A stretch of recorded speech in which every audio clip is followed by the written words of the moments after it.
And he's turning exactly into what the Celtics were hoping for, a 3-and-D wing that is elite from beyond the arc and can clamp up your opponent's best perimeter defender. And he's 6'8", 7'3" wingspan. He's still just 21 years old, which is kind of crazy to think about because this is his third year in the league. But he's put up 17 points, 4 rebounds, and an assist last night on 6 of 7 shooting from the field, was 4 of 5 from beyond the arc. And like I said, over his last 4 games has been on a tear. 15.3 points a game, 7 boards, and 2.8 stocks in 28 minutes a night. Now, obviously, he's not going to keep shooting 85% from the field, but he can continue to knock down threes like this at a very high clip, because what the Lakers try to do is put Austin Reeves on him so Reeves could conserve his energy on defense. But as you see Jaylen Brown working off this pick and roll, Reeves comes to help, leaving Walsh wide open, and Walsh will make you pay at this point.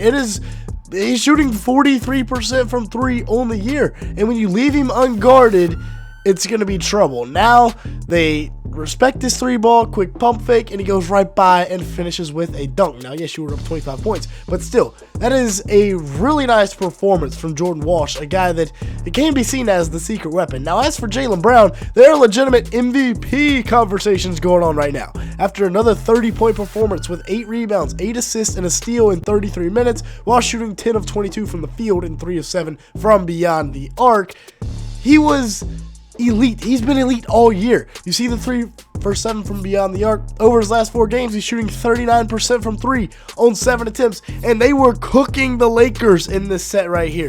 Joe Mazzulla had it dialed up all night long, this little Spain pick and roll action where Queta's going to set the first screen, and then Pritchard is setting a screen on Ayton for Queta to roll, so it gets Ayton all mixed up, and it forces Gabe Vincent now to have to come over and play out of position to try and get a stop, and then they run a different version of it. This time, instead of setting the screen, Derrick White's just going to flash out to the 3-point line and use the Queta roll to his advantage, but none of it matters because Jaylen Brown just decided to start pulling up from 3.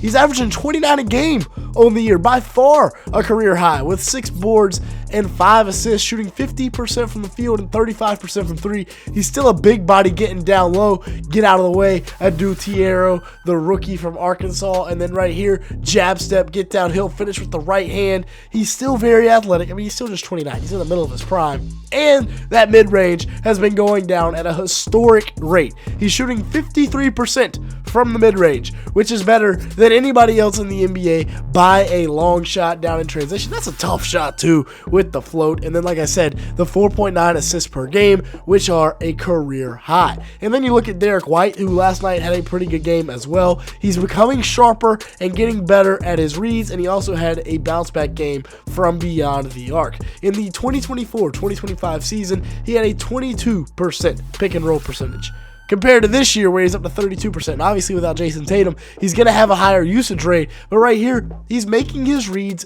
cleaner and crisper. He sees where he's going with the ball before Queta even passes the free throw line and throws it up perfectly. And then he starts getting the 3 balls to go. He finished with 19 points, 6 assists, 5 rebounds, and a block in 30 minutes on 7 of 14 shooting from the field, and was 5 of 10 from beyond the arc. You see him here out in transition. Jaylen Brown gets it to him, and he just steps into one and knocks it down. Was huge when the Celtics were building up this lead in the first half against the Lakers. Coming into the game, he was shooting 32% from 3. After the game, he's up to 33% on the year. And then again, the quick little rub screen and then get out, and Derrick White makes his read very quickly. Again, that is with the adaptation to his new role, and they also use the Spain action for him as well, like we saw with Brown earlier. Now they use it again with Pritchard setting the screen, Queta rolling to the rim. White understands that nobody picked him up, and he just gets to the rim and finishes with the left hand with ease. And then I don't know if Mazzulla drew this up or Derrick White saw this mid-game, but this is beautiful, right? So we got a pick and roll going on here. Ayton picks it up well. Laravia is going to come back. They're going to recover. Rui is in perfect positioning until they throw it ahead to Derrick White, and then they find Queta down low. That is really nice. The little throw ahead and then the post entry. I love that. We'll talk about it more in a second, though, after we finish talking about Derrick White. 17 points a game, 5 assists, 4.3 rebounds, 2.7 stocks in 33 minutes a game. He's up to 33% from 3 on 9 attempts, 39% shooting from the field after a really slow start. And again, that slow start was because of his newfound role in the offense. Now, if you've made it this far in the video, hit the like button and hit that subscribe button. 93% of the people that watch these videos are not subscribed. If that's you, let's go ahead and fix that. And then Neemias Queta has established himself as a guy that is going to be a part of the Celtics franchise for the next few years. Over his last 6 games, he's averaging 13 and 8 with a block on 77% shooting from the field. That is really good numbers. He owned DeAndre Ayton last night, won this matchup by a long shot.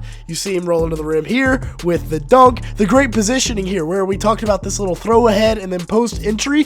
Keeps his hands up at all times, very open, wide frame. As Rui goes to get out on Jordan Walsh, he's still wide open and they get the layup to go. Queta's averaging 10 a game with 8 rebounds, 1.4 assists, and 1.6 blocks in 24 minutes a game.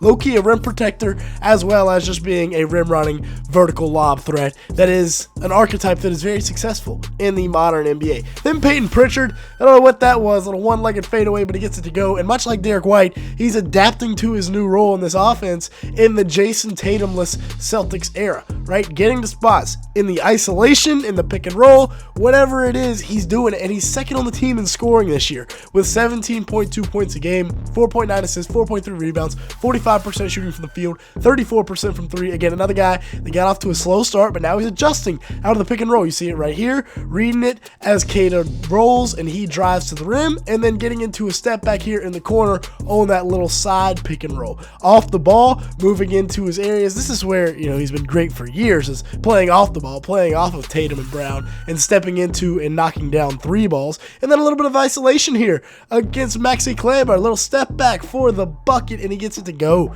And then we got to talk about Sam Hauser as well, who was really good last night. It was one of those Sam Hauser games where we've seen before when you watch the Celtics, when Sam Hauser has a big-time impact, the Celtics usually win. He's kind of boom or bust, but had 12 points, 3 boards, 2 assists in 23 minutes, was an impact off the bench with 4 of 8 shooting from the field, 4 of 7 from beyond the arc, and knocking down threes, which is obviously his specialty. That's why he got the big contract extension, and that's what he was doing last night. Anthony Simons has been very good for the Celtics this year as well, and this is a Brad Stevens move where it's like, are we sitting him on purpose? Because he's only playing 24 minutes a game, but he's averaging 13.5 points, 2.6 rebounds, 2.2 assists, while shooting 45% from the field and 41% from 3 on 6 attempts. The 24 minutes a game are a little bit fishy to me. I feel like he should be playing a little bit more. And hey, maybe now that the Celtics are the 5 seed and are looking like contending again, then maybe he will be. As for Josh Minott, he's shooting 44% from 3 this year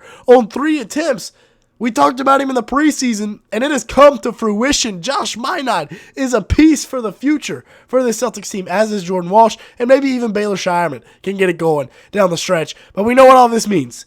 With the Celtics being 5th in the East and a game out of 2nd, Tatum will be back at some point this year because you know he is itching to play as long as they don't rush him back.